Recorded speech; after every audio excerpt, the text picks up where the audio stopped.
Bienvenue à ce petit vlog tourné au Brésil. Ici je suis à Rio, je suis chez mon père et cette fois-ci il n'y a pas de boisson chaude parce qu'il fait trop chaud. Alors je vous présente ce petit jus de fruits, c'est du maracuja. Maracuja, c'est du fruit de la passion. Je suis venue ici pour voir ma famille. Ça faisait environ 2 ans que je ne venais pas voir ma famille. Comme on dit ici, on a un mot qui s'appelle saudades. Je ne sais pas si vous avez déjà entendu parler de ce mot. C'est un mot de la langue portugaise qui n'a pas de traduction dans les autres langues. Le plus proche de saudade, ça pourrait être nostalgie. Mais en réalité, saudade, ça veut dire tu me manques, quelque chose qui me manque, mes amis me manquent. Donc ce sentiment qui fait mal au cœur, ça s'appelle saudade. Et on a saudade aussi de la plage, de la nature, de l'ambiance et tout ça. Donc je suis venue ici pour tuer la saudade. Voilà. Ce voyage n'étant donc pas touristique, je vous montre qu'est-ce que c'est qu'une balade totalement ordinaire à Rio. Ici, on est au quartier Barra da Tijuca. C'est un quartier énorme. Alors, on peut dire qu'il y a des quartiers dans le quartier. Donc, ici, on n'est pas loin de la station de métro Jardim Oceânico. Et justement, on va y aller à pied. Et bon, l'intérêt pour vous, c'est peut-être de voir à quoi ressemble la végétation. Vous voyez, les immeubles, ce n'est pas tout à fait pareil partout. On arrive donc dans un wagon de métro. Regardez-moi ça. Voilà, on a cette petite vue quand on sort de cette station Jardim Oceânico. On peut voir l'extérieur. On peut voir un petit peu les montagnes de Rio, voilà le relief. Là c'est un canal, donc puis voilà, on va entrer dans la montagne. Il y a évidemment un tunnel, heureusement. Voilà à quoi ressemblent certaines stations de métro. Et puis on arrive bientôt dans notre station où on va descendre, puisque je me rends chez ma sœur, ma fille. Voilà, ça faisait longtemps que je ne venais pas chez elle. Voilà, donc ici, on arrive à Copacabana. On sort du métro. Voilà, vous allez voir la sortie du métro. Ça ne marche pas tout à fait comme en France.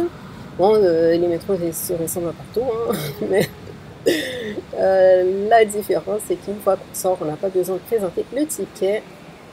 C'est une carte, mais on n'a pas besoin de présenter la carte pour sortir. On la présente uniquement au moment d'entrer dans le métro. Alors on va sortir à Copacabana, mais je n'ai pas voulu filmer dehors pour ne pas faire trop ma touriste.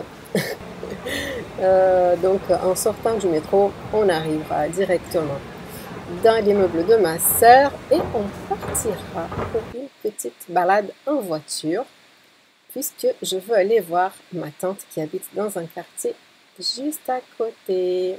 Voilà, immeuble de 10 étages, ce qui est totalement la norme à Rio, dans cette partie de la ville. Beaucoup d'immeubles ont au moins 10 étages. Ma sœur a fait donc la gentillesse de me prendre en voiture pour qu'on aille ensemble voir ma tante qui avait cassé sa petite jambe. J'espère qu'à ce moment-là où j'enregistre ce voice-over, j'espère que ma tante, elle marche déjà.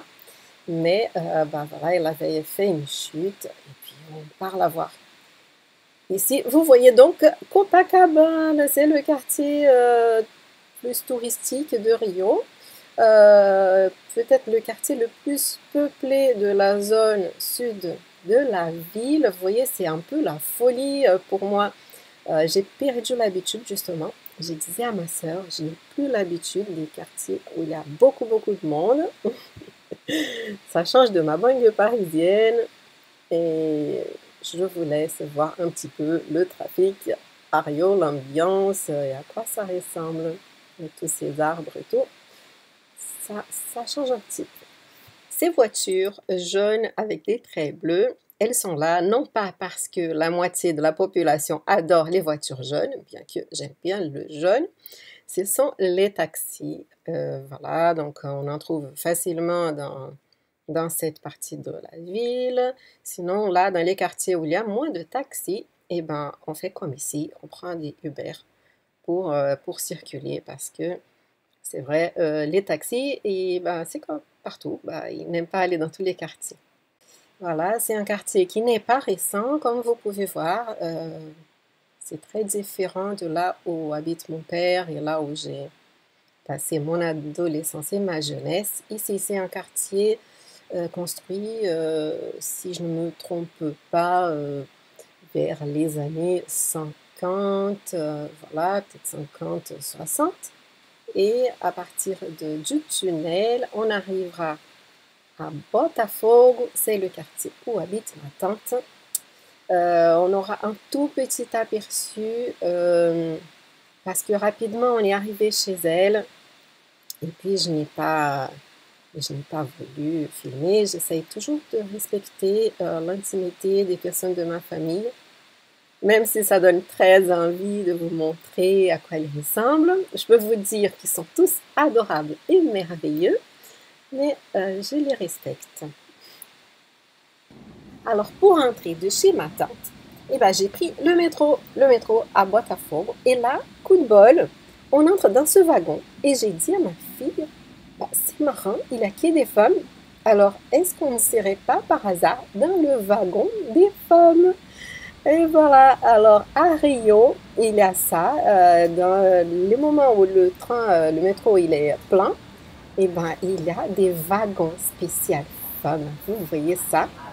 Alors voilà, donc c'est un wagon où les messieurs, ils n'entrent pas. C'est bien ouvert quand même, hein, d'un wagon à l'autre, on peut marcher, mais les messieurs, ils restent dans leur wagon. Et nous, les filles, on a un wagon pour nous. Je trouve ça trop chouette. Voilà, on est rentré tranquille et puis on est revenu à notre station de départ qui s'appelle Jardim Oceano. Maintenant, revenons aux choses sérieuses. Projet fini. J'ai un petit projet fini à vous montrer. Ça fait longtemps que je l'ai commencé, donc il a déjà fait son apparition dans les podcasts. Et voilà, j'ai fini mon châle Claudia. Voilà, voilà. Hein, je vous l'avais montré sans les bords. Et puis, voilà, maintenant, j'ai fait cette petite bordure. Je trouve qu'elle est mignonne et je l'ai filmée. Je vais devoir éditer tout ça, c'est-à-dire mettre ensemble toutes les parties de vidéo du début du châle et de la fin et tout. Mais bon, comme ça, je pourrais mettre ce tuto dans la chaîne. Alors, ce châle, pour moi, ça fait vraiment vacances. Et je me disais, je l'emmène à Rio puisque ici, c'est le printemps. Non, c'est pas le printemps. Ici, c'est l'automne. Je me disais, bon, il y a une petite nuit fraîche dans une terrasse. Je mettrai mon châle. Et vous savez quoi? Rien du tout. En fait, ici, il fait très chaud. On a des températures plutôt proches de celles de l'été. Voilà. En tout cas, parfois plus hautes que celles de l'été en France. Voilà. Pour vous donner un petit exemple, l'autre jour, je suis sortie faire du jogging avec ma fille. Et en sortant, il faisait déjà chaud. Mais on a fait notre jogging tranquillement. On a pris du temps pour aller au bout de la plage. Il y a comment on dit ça? Un chemin qui entre un peu dans la mer. Vous voyez, dans la pointe de la plage. Ce n'est pas un embarcadère. On appelle ça un pier.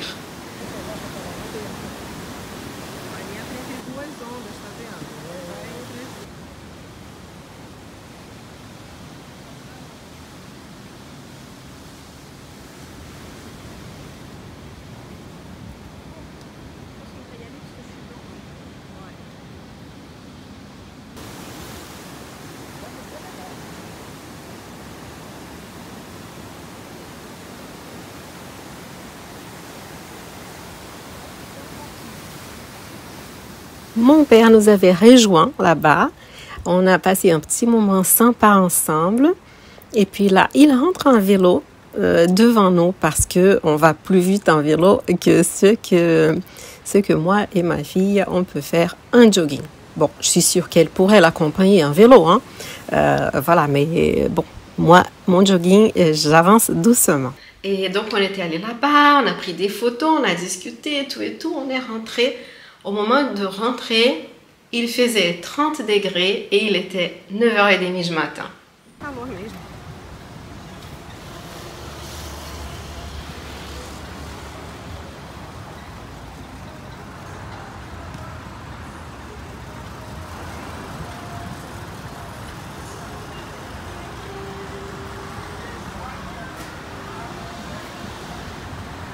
Évidemment, j'ai pris du tricot et du crochet pour travailler pendant le voyage. Alors, j'ai commencé dans l'avion et puis vous allez voir tout ça. Alors, je suis quand même épatée parce que j'ai réussi à venir avec mon tricot et mon crochet. J'ai beaucoup hésité parce que je me disais, s'ils prennent mes aiguilles de tricot, quand même, elles vont me manquer. Et bah, déjà, elles vont me manquer pendant le voyage, elles vont me manquer après le voyage. Donc, je suis quand même contente. J'ai pu passer avec mes aiguilles circulaires pour faire un bonnet en Marlboro Head. Je vais vous montrer après les aiguilles parce que ça a été top. Pour le crochet, j'ai quand même pris des crochets en métal, les crochets à mou. Et j'ai même pris un crochet en tulipe. Alors voilà, ce n'est pas ce qu'il y a de moins cher, donc c'était quand même une prise de risque. Mais je n'avais pas envie de venir avec des crochets en bois. Je veux travailler avec les choses que j'aime et puis tant pis. C'était soit ça, soit rien. Au pire, s'ils prenaient mes crochets, j'achèterais de nouveau sur place. C'est pas grave. Voilà.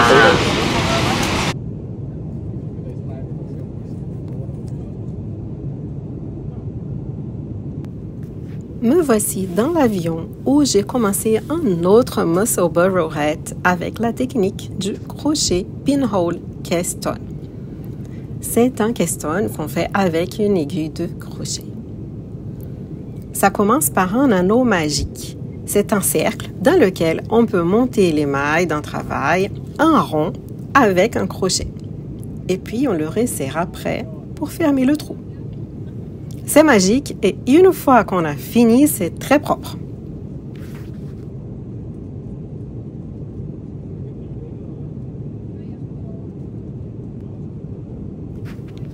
Il faut ensuite faire passer les mailles du crochet vers les aiguilles de tricot. Les mailles ne seront pas orientées comme il faut, mais ça ne me gêne pas.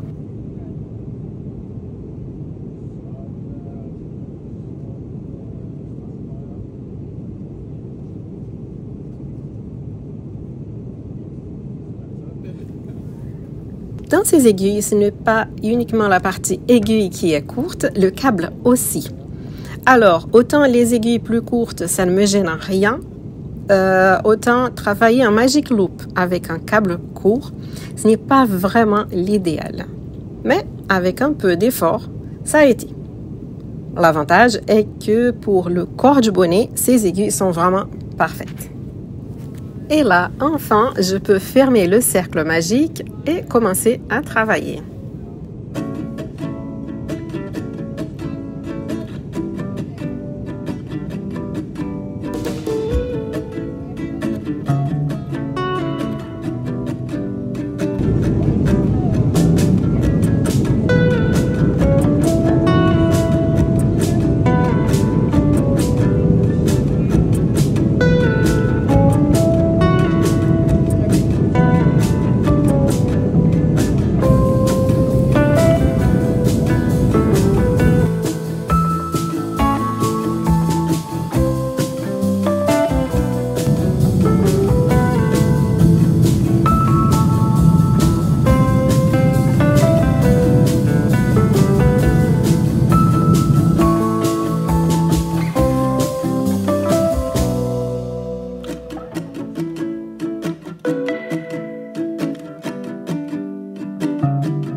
Et donc ça, j'ai commencé dans l'avion en venant de Paris à Rio. Et regardez, je n'ai pas énormément avancé. L'avantage, c'est qu'aujourd'hui, à la plage, ce matin, j'ai pu finir le dernier rang d'augmentation, ce qui veut dire que j'amènerai ça dans l'avion. Et puis maintenant, ce n'est que du tricot à l'endroit. Voilà, voilà. Parfait pour tricoter dans l'avion. Il faut dire que quand je suis venue, je commençais ça dans l'avion et donc il y a beaucoup d'augmentation. Et j'ai raté parfois les augmentations, j'ai soit oublié, soit fait de trop, soit fait des diminutions sans me rendre compte. C'est un projet où il vaut mieux commencer le haut avant d'être dans une situation où on est amené à se distraire un petit peu. Ok, alors, donc ça. Ce qui est sympa, c'est que tous ces deux projets, ils vont me rappeler les vacances parce que j'ai commencé dans l'avion, je les ai amenés à la plage et tout ça. Donc voilà, ça fait des bons souvenirs. Alors, mes projets en cours, j'ai un pied en cours, un pied de chaussettes Sandra. Et celui-ci, il est fait avec le fil coton. Je vous avais déjà mentionné dans le dernier podcast. Je vous montre l'étiquette. Voilà, c'est le Regia Cotton Color Spring Has Sprung et je trouve que ça donne des très jolies chaussettes. Là, je suis déjà en train de faire le talon, hein. Le bord-côte, il est déjà fait et je compte finir le talon dans l'avion. Et puis, voilà, bon, ça avance quand même, mais... Heureusement que je ne me suis pas ennuyée, je n'ai même pas eu le temps de crocheter beaucoup.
Alors là, le cours de surf de ma fille est fini.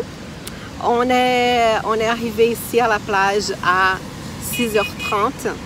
Le cours de surf qui commence, il y a un cours qui commence à 6h30 et un autre qui commence à 8h, je ne sais pas combien. Nous, on a choisi le cours le plus tôt parce que le soleil, du coup le soleil est moins fort et puis c'est mieux pour la peau, hein. Voilà. On n'est pas super bronzé, alors ma fille encore moins, donc pour se protéger 6h30 ça va. C'est les gens qui font cours de surf avant d'aller travailler, donc c'est basiquement un cours d'adulte.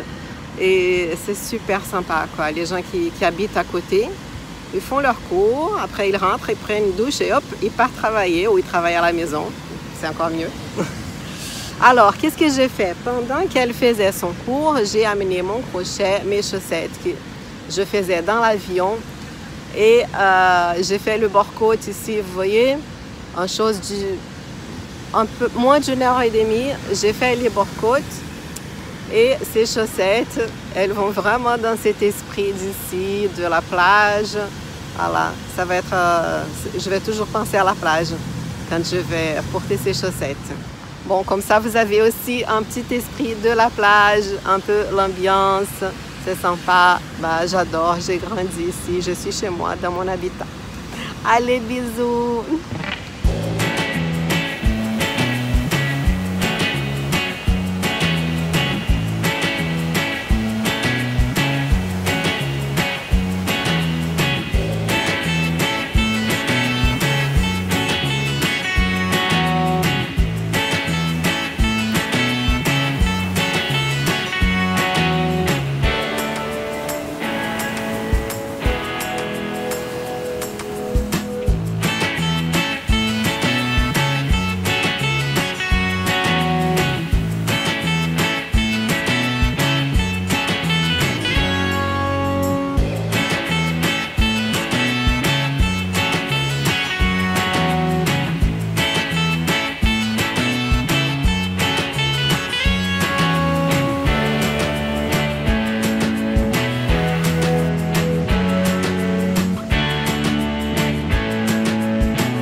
J'ai été dans un magasin qui vendait beaucoup de fils en coton.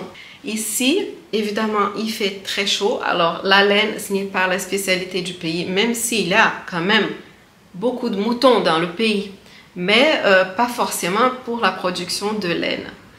Je connais la marque Fios da Fazenda, mais on ne trouve pas ces laines partout, malheureusement, ou du moins pas à côté de chez mon père. Et donc, du coup, j'ai été dans une boutique où j'ai pu acheter du fil fin, genre épaisseur fingering, dans une très jolie couleur. Je vais vous mettre une incrustation du fil puisque je l'ai oublié dans la chambre.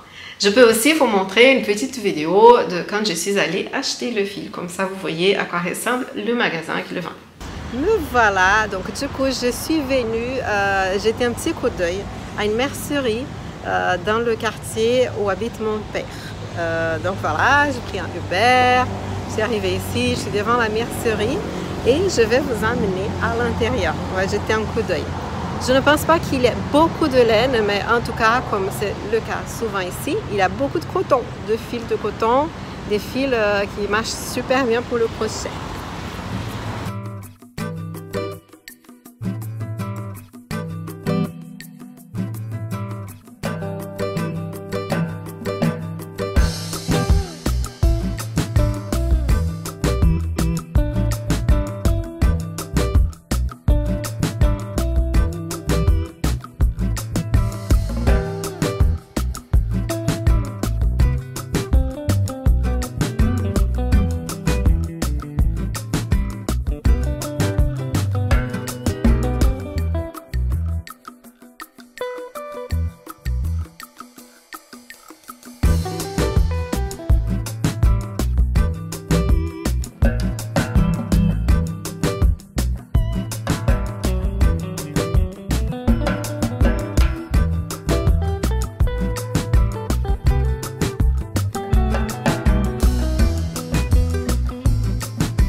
fait chaud, un petit jus pour se rafraîchir.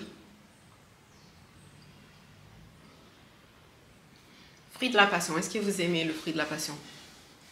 Moi j'aime beaucoup, j'aime bien les jus qui sont un petit peu acides. C'est comme le citron vert aussi. Ici au Brésil, traditionnellement, quand on arrive chez quelqu'un, la personne va nous proposer un jus de fruits. Alors, ce n'est pas un jus de fruits épais, hein, c'est un jus de fruits pour se rafraîchir, donc bien frais.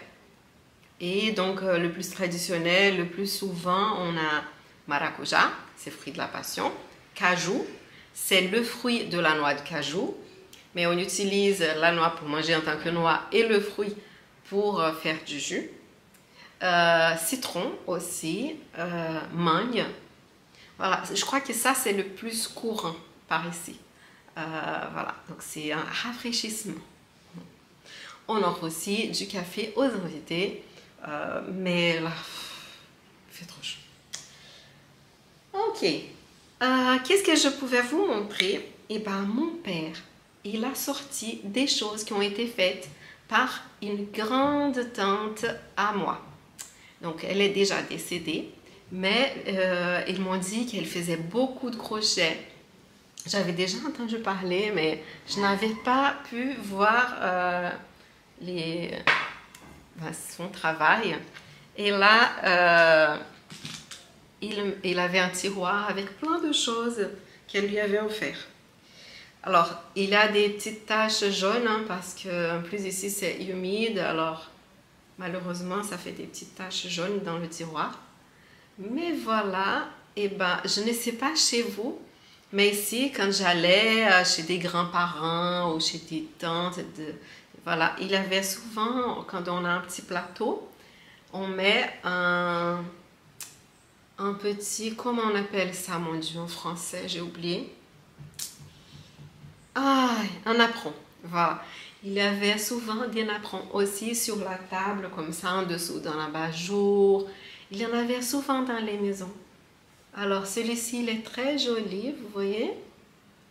On retrouve un peu les points comme dans le granit, hein, mais en V. D'ailleurs, c'est un point que je compte utiliser dans un projet. Vous serez au courant. Alors, il a du filet aussi. Voilà, c'est un joli modèle. Je l'aime bien. Donc, il y en a deux comme ça. Il y a celui-ci. Celui-ci, on voit, c'est avec des carrés de granit. Vous voyez ici les carrés de granit? Voilà, donc ils ont été joints avec un... Il y a 2 rangs de brides autour du carré de chaque carré de granit. Ensuite, elle a ajouté une petite bordure avec des éventails et voilà, des petits ponts en chaînette. Donc ça, c'est typiquement pour mettre sur un plateau rectangulaire. Le fil, normalement, la plupart du temps, c'est en coton, mais celui-ci, c'est en polyester. On sent le toucher, il est un peu différent.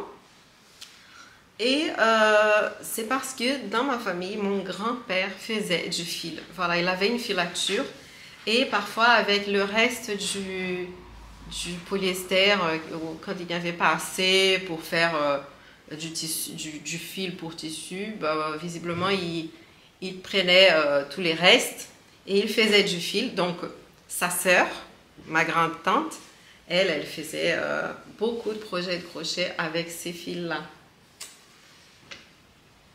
Donc ici, on a un deuxième identique, rectangulaire. Ça, c'est un peu comme le premier que j'ai montré, n'est-ce pas? Oui, je pense. Voilà, c'est mignon. Puis là, on a celui-ci. Donc, c'est avec des brides, hein, et des brides de maille en l'air. J'aime bien ce genre de travail. Je trouve que il y a une certaine simplicité, mais ça fait très classe. Voilà, c'est bon, personnel, j'aime bien celui-ci. Il y a un autre là aussi que je trouve très joli. Celui-ci, on a déjà vu un identique. Celui-ci, Je me demande si ça n'a pas rétréci parce que c'est tellement serré. Bon, ce n'est pas impossible, mais j'ai l'impression que ça a rétréci. Voilà, voilà. Si vous entendez des voix, c'est parce que je suis chez mon père. On vit avec le rythme d'ici. Et donc, voilà, c'est comme ça, on est en famille. Heureusement qu'il avait un monsieur qui était en train de marteler là, parce qu'il il avait un problème avec un tuyau en bas ici. Et il avait un monsieur qui était en train de casser le mur pour changer le conduit ou tuyau, je ne sais pas. Voilà, et ça faisait beaucoup de bruit. Heureusement, là, on a une petite pause. Et j'ai laissé le petit dernier pour la fin. Celui-ci, il est vraiment adorable. Je trouve que sur l'écran, on le voit encore mieux qu'en vrai. Voilà, on voit bien le petit dessin ici. Celui-ci, vu que mon père il a dit que je pouvais le prendre pour moi, je pense que je vais l'amener à la maison. Parce qu'il est trop mignon. J'adore les choses géométriques. Il est super joli. Tout petit. Hein? C'est du filet. Hein? C'est du point de filet. Voilà. Il a un petit picot ici. Qui d'ailleurs fait penser un petit peu à ce que j'avais fait pour mon châle. Mais dans un autre format. Parce que le mien, ça faisait des petits triangles. Et celui-ci, il reste près du bord. Et voilà. Très mignon. Voilà, il est petit. Bon, sachant que j'ai droit à 12 kg de bagages à main, que je n'ai que le bagage à main et que j'ai déjà 14,5, est-ce que vous pensez que ça va poser problème? J'espère que non, que je pourrai l'amener en souvenir de ma grande tante. C'était la sœur de mon grand-père. On entend un petit peu les voix là. Qu'est-ce que je peux vous montrer d'autre? Je peux vous montrer le savon que je voulais amener à la maison et que je vais laisser derrière moi parce que la valise est déjà pleine. Ça fait quand même 90 grammes, ce n'est pas énorme. Mais bon, disons que ça et ça doit faire 100 grammes déjà de plus. Je ne sais pas, je peux essayer de l'amener. Alors, ici au Brésil, on n'utilise pas de savon de Marseille, bien évidemment. On utilise de savon de noix de coco. Donc, c'est un savon blanc. Là, il est en plastique transparent. Oh. C'est un savon blanc. Ici, celui-ci, il est dans un sachet plastique blanc. On ne voit rien, mais je vous assure, le savon est blanc. Ça sent un petit peu la noix de coco. Et c'est parfait pour laver ses vêtements à la main. Ça, je peux laisser ici. J'en ai encore à la maison en France. C'est pas grave. Ok. Et puis, pour finir ma petite lecture, donc je l'ai amenée avec moi. J'ai pu l'avancer. Je suis toujours contente de mon petit livre verde, Eternidade. Ce n'est pas en français, je le mentionne, mais je comprends que ce n'est pas possible pour vous de le lire puisqu'il est écrit en portugais. Mon grand-père, dans sa filature, où il faisait du fil qu'il vendait à l'industrie textile et les autres industries les autres usines faisaient du tissu. Mon grand-père faisait le fil. Et puis, de la même façon comme parfois il faisait du fil qui servait à ma tante pour le crochet, et ben, il faisait aussi du fil qui servait à emballer les cadeaux. Vous voyez, à l'époque, hein, on prenait du papier, on emballait un cadeau et autour, on nouait. On nouait avec ce genre de choses. Ici, ça s'appelle barbante. Je ne sais pas si vous avez déjà vu, ça s'utilise souvent pour le macramé. Et parfois, vous pouvez trouver ce nom mystérieux, barbante. Alors, c'est cette chose qu'on utilisait pour nouer. C'était souvent en coton la majorité du temps, mais vu que mon grand-père travaillait avec du polyester, et ben celui-ci, il est en polyester. Et mon père m'a dit que celui-ci, on n'arrive pas à l'arracher avec les mains, à le couper avec les mains, c'est impossible. On peut se couper la main, mais pas le fil. Je crois que c'est vrai, parce que les choses qui ont été faites au crochet avec un fil polyester, les mythes n'ont jamais mangé. Tandis que d'autres choses qui étaient d'ailleurs très délicates, super jolies, et ben malheureusement, elles ont été mangées par les mythes. Voilà, je n'ai pas d'espace dans ma valise pour amener ça à la maison. Sinon, j'aurais été contente de faire, par exemple, des dessous de tasses, des choses pour la maison. Et si mon papa m'avait montré ça plus tôt, j'aurais pu l'utiliser ici, par exemple, n'est-ce pas? Mais là, ça va être pour une prochaine fois. Je vais pouvoir peut-être amener ça chez moi et faire des choses utilitaires pour la maison. Alors, ça y est, je vous ai montré tout ce que j'avais à montrer. Alors, je croyais que la vidéo était finie, mais mon papa, il est venu de la cuisine avec les bananes que j'avais achetées au marché. Je voulais vous montrer. Alors, e tem o abacate também. Abacate? Abacate, tá na geladeira. Oui. Que o abacate daqui é diferente.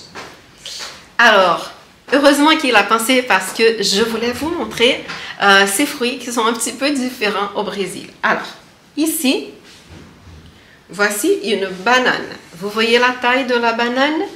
Ce n'est pas la même banane qu'on achète en France. Ça, c'est la banane locale. Voilà. Et ben, ça s'appelle banane prata. Prata, ça veut dire argent. Ne me demandez pas pourquoi elle a ce nom-là. Donc ça, on va dire, c'est la banane de base au Brésil. Ben, c'est ce qu'on mange. Voilà. Mais il y a plein de variétés de bananes, mais vraiment, limite, je ne connais pas toutes. Et aujourd'hui, en rentrant de la plage, il y avait un marché de fruits et légumes bio. Et donc, j'ai acheté ces petites bananes. Voilà, pour montrer aussi à ma fille. Hein. Alors, celle-ci, qui est petite, mais pas super petite, c'est la banane maçon, c'est-à-dire banane pomme. Pourquoi? Eh bien, parce que la chair est un petit peu plus croustillante, pas croustillante, on ne va pas exagérer, hein, c'est mou, enfin, c'est une banane, hein. On ne croque pas la banane, c'est pas du tout ça. Mais bon, la chair, elle a un petit peu plus de ténu que l'autre banane. Donc, elle s'appelle banane maçon. On a acheté sur le marché, en rentrant à la maison, on en a déjà mangé sur le chemin, c'était très bien. L'autre banane, celle-ci, alors, ça c'est la banane ouro. Ah voilà, ça c'est drôle, hein, parce que, vous voyez, ça c'est la banane prata. Prata c'est argent, et ça... Et ça... C'est la banane ouro. Ouro, ça veut dire or. Voilà, je crois que c'est peut-être parce qu'elle est un petit peu plus jaune. Voilà, voilà. Donc, elles ne sont pas super mûres, celles-ci. La banane maçon, eh ben, vu qu'elle se détache, hein, on va la manger en tant qu'à faire. Comme ça. Regardez. Banane maçon. Hop. Regardez un petit peu. Voilà, la couleur. C'est celle qui a un peu plus de ténu. Hein.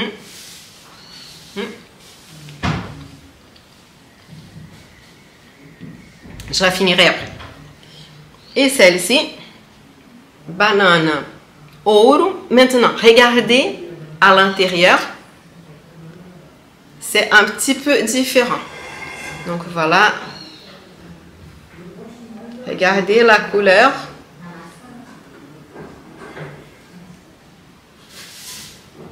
Voilà, elle est plus jaune. Maintenant, je vais croquer, je vais mordre et vous allez voir à l'intérieur, c'est aussi plus jaune.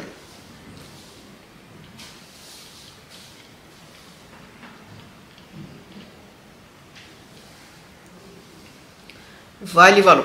Bon, la troisième banane, je ne vais pas quand même l'ouvrir parce que, quand même, je ne vais pas croquer toutes les bananes, n'est-ce pas? Ça fait un petit peu la fille gâtée, non? Qui croque un morceau de chaque banane. Une autre chose à vous montrer, c'est l'avocat. Alors, l'avocat ici, regardez la taille. Hein? Celui-ci, c'est un avocat qui n'est pas très grand. Parce qu'il peut être plus grand que ça. Voilà, j'ai acheté ça au marché. Et je vais vous dire, ici, l'avocat, le plus souvent, on le mange en dessert.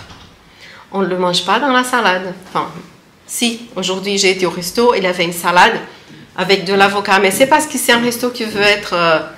voilà, avoir une touche internationale. Mais au Brésil, l'avocat, on le mange en dessert. Donc là, c'est un avocat qui est bien mûr, hein, il est doux, on le sent comme ça, on peut appuyer, vous voyez, il n'est pas tout dur. Donc mon idée, c'est, on va dire à l'heure du goûter, hein, je vais manger, même parce que le vol est super tard, donc sinon je vais mourir de faim. Donc je vais manger un goûter renforcé, et puis je vais prendre un morceau d'avocat, et puis on l'écrase à la fourchette, et on peut le manger avec du miel, ou avec du sucre, ou ce qu'on fait très souvent, c'est qu'on ouvre une boîte de lait concentré, sucré. Vous voyez les boîtes, les canettes de lait concentré sucré. Hein? Ici, c'est souvent de la marque Nestlé. Et donc, on va prendre l'avocat, on va tout mettre dans un mixeur, on met le lait concentré, on mixe ça, ça fait une crème. Je crois que c'est un des meilleurs desserts qu'on peut manger ici. J'adore, mais c'est vraiment délicieux. Voilà donc pour cette petite touche brésilienne avec des bananes différentes et un avocat qui est géant par rapport à l'avocat qui vient normalement de l'Amérique centrale. Il est plus petit, hein, et celui-ci qui vient du sud de l'Amérique, donc le Brésil. Et j'imagine les pays environnants, notre avocat, il est plus grand et il est aussi très bien. Aujourd'hui, c'est le retour à la maison. C'est dire au revoir à tout le monde. Hier, j'ai été voir ma maman, je lui ai dit au revoir. Aujourd'hui, j'ai ma soeur qui vient me faire un bisou avant le départ. La valise est déjà prête et pleine à craquer et tout et tout. Et puis voilà, c'est l'heure de rentrer. C'est toujours un petit peu difficile. Mais bon, on est là.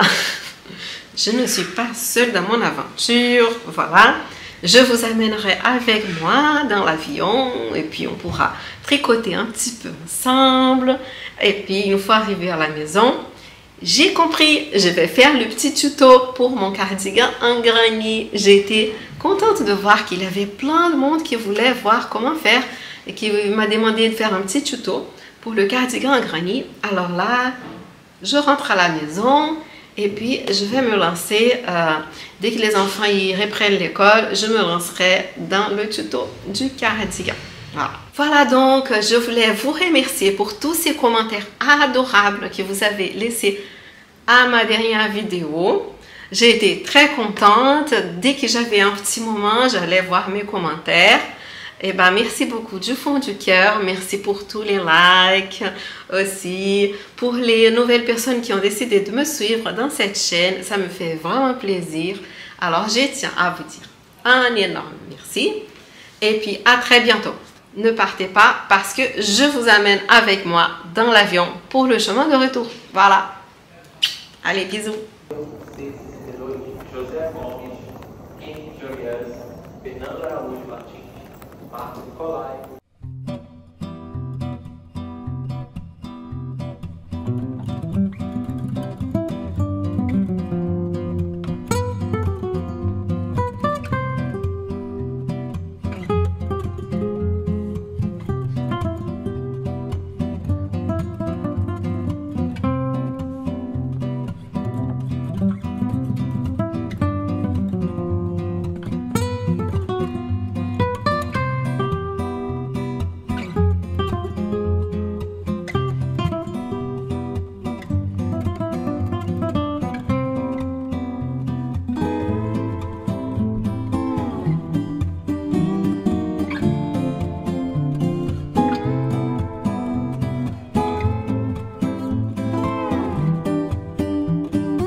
Qui n'est pas encore arrivé. Hein.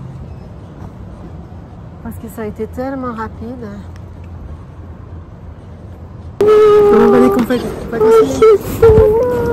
Comment ça va? Salut toi.